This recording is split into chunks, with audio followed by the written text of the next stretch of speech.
মাছগুলো টুটির মধ্যে তুলতেছে এবং পরবর্তীতে মাছগুলো কিন্তু পিকআপের মধ্যে তুলবে, তুলে তারপরে বিভিন্ন জায়গায় নিয়ে যাবে।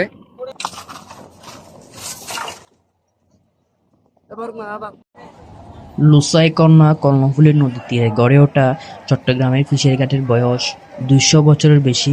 এই ঘাটের তীরে মাছ বোঝাই ট্রলার ভিড়লে শুরু হয়ে যায় হাঁকডাক। গভীর সমুদ্র থেকে জেলেরা মাছ শিকার করে নিয়ে আসে ফিশারি ঘাটে। এরপর ঘাটে হামলে পড়েন মাছ ব্যবসায়ীরা, শুরু হয় বিক্রি-কিনির ধুম।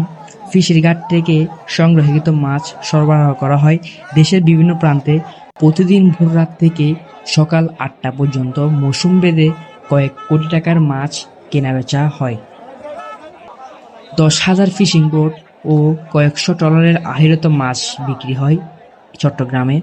অনেক ব্যবসায়ী বিদেশেও রপ্তানি করেন।